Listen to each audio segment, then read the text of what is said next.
السلام عليكم ورحمة الله وبركاته. قبل ما أبدأ موضوع اليوم عايزين نصلي على النبي. اللهم صل وسلم وبارك على نبينا محمد وعلى آله وسلم تسليما كثيرا. موضوع اليوم هنتكلم عن لو جه لبنتك زوج صالح وعايز يتزوجها، هترضى بيه ولا لأ؟ بالذات لو هو ما كانش معاه نسبة من المال أو إن هو غني.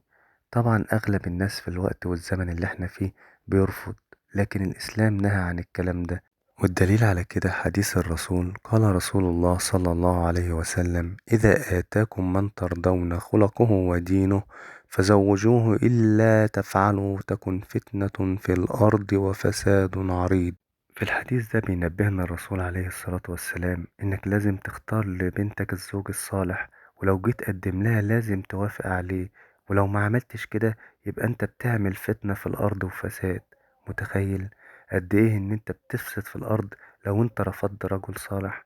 وأنا أنصح كل أب وكل أم إن هو ييسر عملية الزواج للناس الصالحين، لأن الراجل الصالح ده هو اللي هيتقي الله في بنتك وهيطلع أولاد صالحين. اللهم تقبل منا صالح الأعمال.